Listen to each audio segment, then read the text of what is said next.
Пані та панове, Ladies and gentlemen, day 31 of the Russian invasion and the 9th year of the war. My name is Andriy Shevchenko, and on behalf of the Mediacentru Ukraine team, I would like to welcome all the journalists who are covering our fight for freedom. During the next briefing, we will focus to the operations of the Ukrainian railways, and I want to give the floor to Oleksandr Kamyshin, the chairman of the board of the Ukrainian railways. We found out about the shelling of an electric train, and there was another similar news yesterday. So what is the current state of play at the Ukrainian railways? Good afternoon, everyone. As everyone knows, the Ukrainian railways continues operating on schedule. Some people might think that the railways facilities are not shelled, but they are. Since day one of the war, our infrastructure has been under attack by the Russian enemy.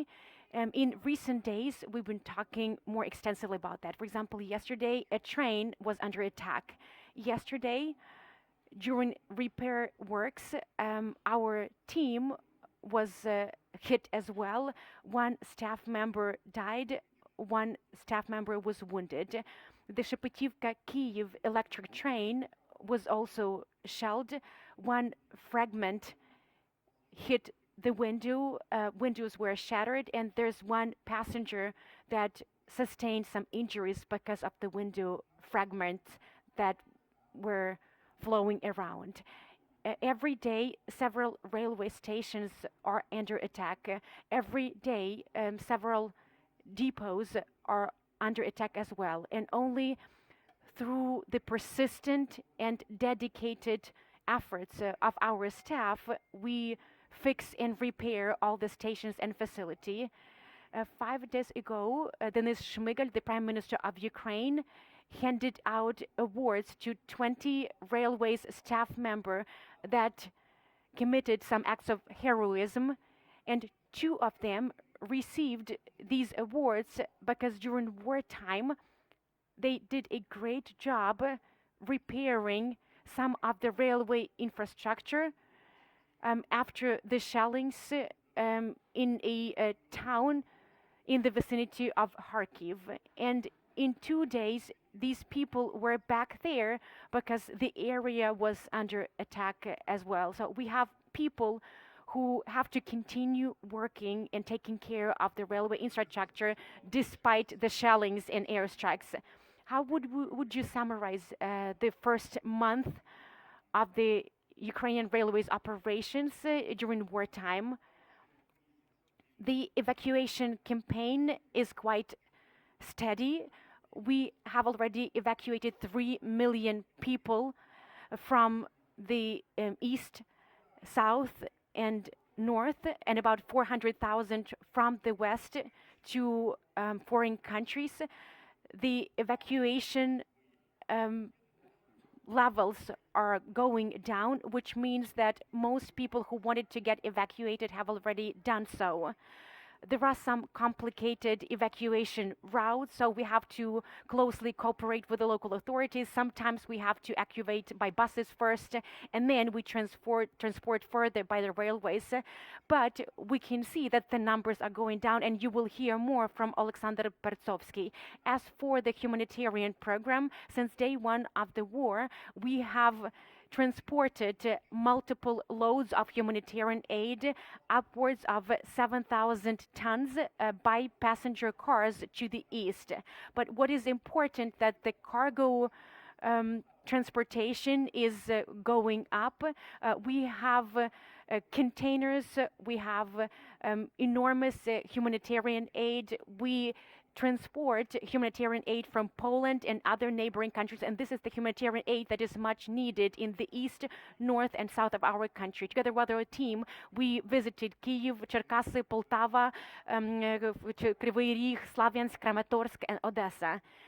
These all are large cities, and they all are in dire need of humanitarian aid. Therefore, we are very grateful to all the humanitarian aid, and we will do our utmost to deliver it to the right places. we do understand that the country has to learn to continue operating and working during wartime. We have faith in the fact that this war will be over shortly and it will culminate in our victory, but we need to set up a so-called iron economy.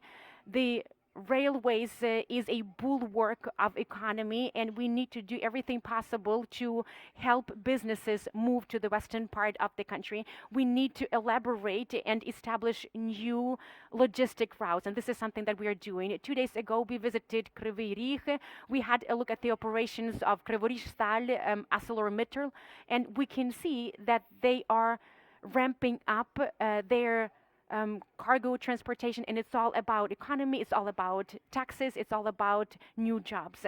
And as the Ukrainian railways, we are placing emphasis on what we call iron economy. This is the economy during wartime, and this will help our country reformat and reprogram its functioning. Our real partner is Europe, and we need to reformat our infrastructure towards Europe.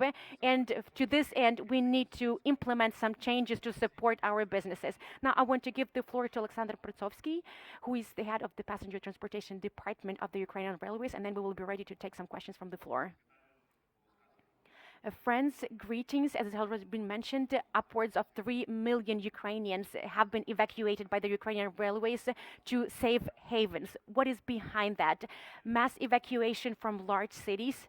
And within a short period of time, it was important to transport a large number of people. In the first days of the war, the Ukrainian railways closed its eyes to the number of people traveling in passenger train cars.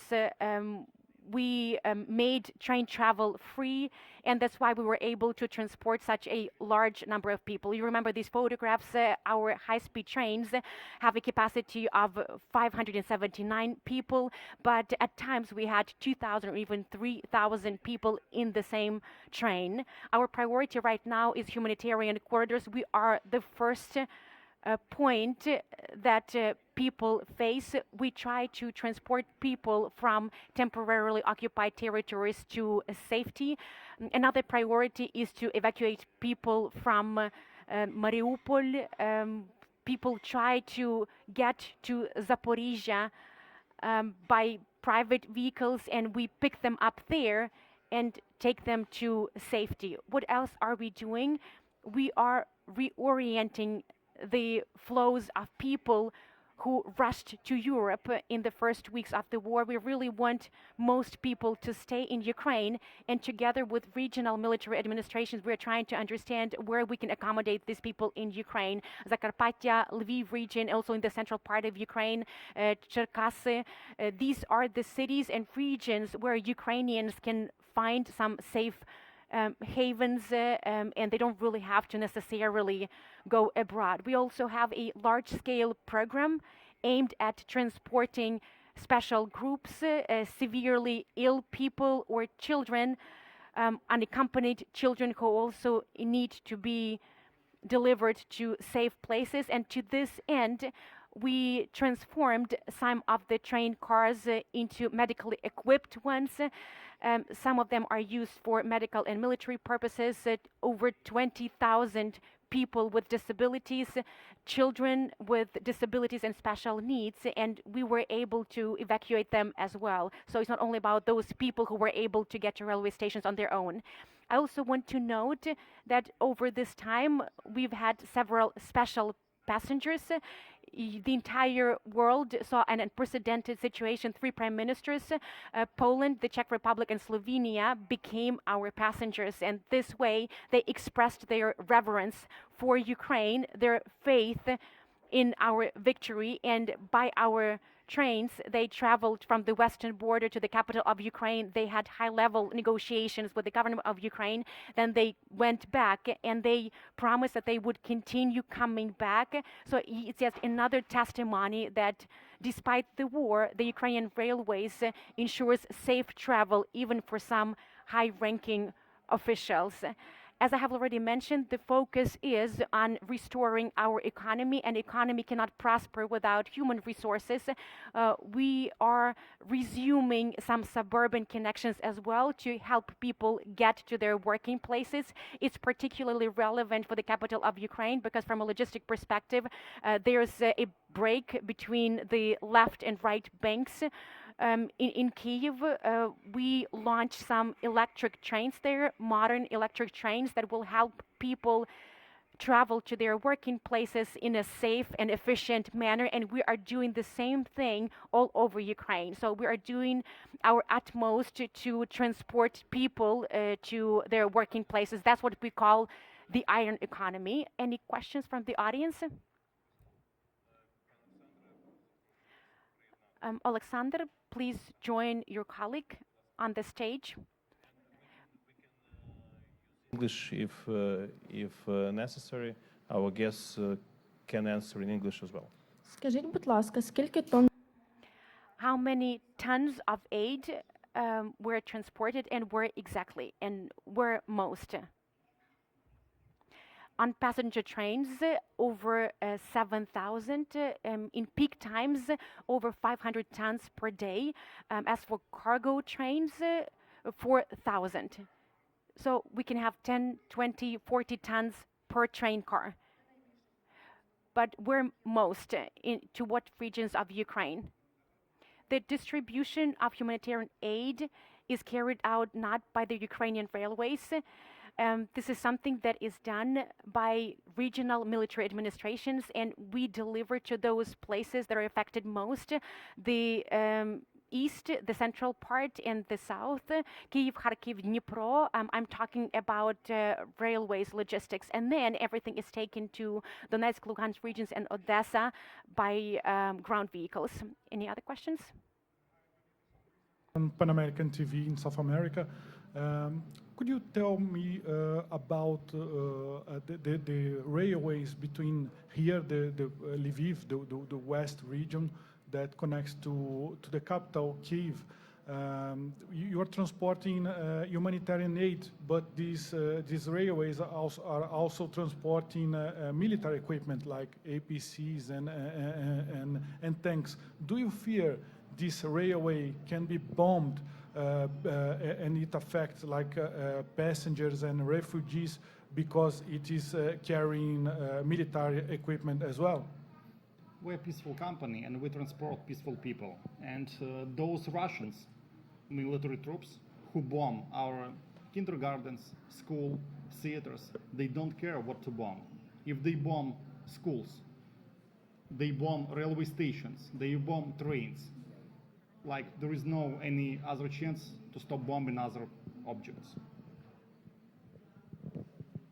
And I'll just add that what we can see around the country that the Russians have been deliberately targeting civilian infrastructure and specifically our transport infrastructure, our energy infrastructure, no matter whether it has anything to do with our defense capabilities or not. Please use the mic for the interpretation. Did you have any direct hit in one of your trains from Russian shelling from the beginning of the invasion? We got tracks blasted under our trains. We got shelling of our trains. One of our employees, the steward, died because of this shelling, and another was injured. We got shelling of depots, stations, railway stations, trains, tracks, and all other sorts of infrastructure we have. And there was one specific case, maybe around 12 or 13 days into the invasion, when an evacuation train from Kyiv was hit in the area of Korostin. And you can imagine civilians who were escaping the horrors of the war, and they were hit while traveling from Kyiv to this safe haven of Lviv. Again, we stopped being afraid of being bombed because they started bombing schools, theaters, and kindergartens. So the trains are always under the attack.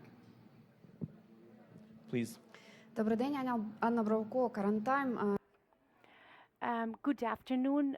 What about the destiny of Medvedchuk's train car? Is it used for evacuation, or maybe it was rebuilt? We will be more than happy to receive Mr. Medvedchuk's train car, to utilize it for the children's railways, for example, or maybe for other social needs, because we cannot really use it for our usual purposes, because that requires a special taste and that requires a special character. Can you elucidate what exactly is meant? Maybe someone is not really familiar. This train car was built in the Pshonka style, and it fits only the purposes of some of our people in power. Where is it physically located? It is where it used to be. We are a legally obedient nation. We are a legally obedient organization, and if it is seized, then we have to do it in a legitimate manner.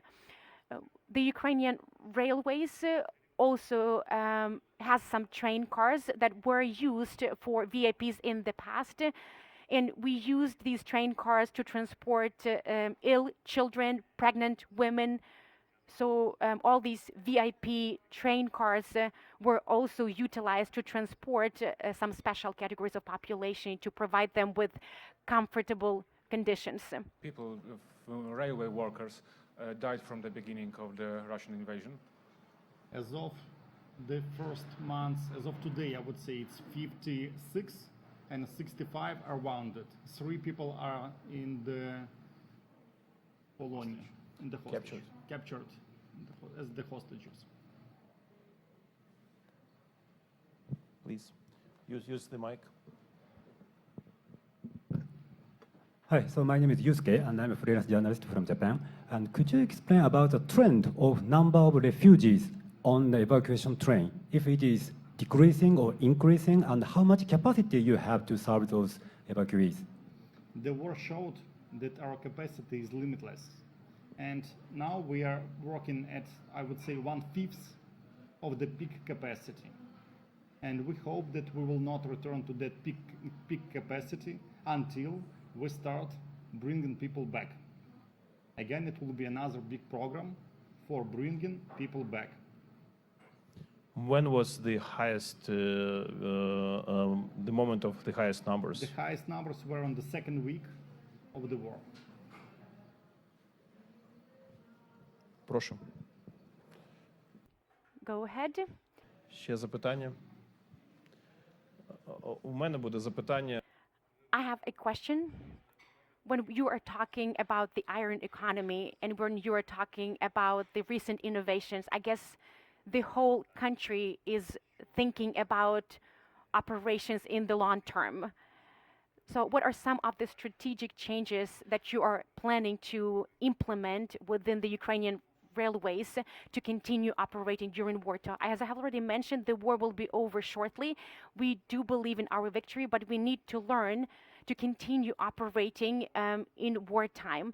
In the second week of the war, we visited our plant in Dnipro, and we could see that out of 900 people, 700 continued working. And this is something that we continue doing. We launch our operations plant by plant, factory by factory. We encourage our companies and staff members to resume their operations. And we also try to support them. They can use the new routes to transport products, to transport raw materials. This is our contribution to resuming our economy. When the war is over, the border crossing points along the western border will not be used to the same extent, because hopefully we will be able to use the ports again.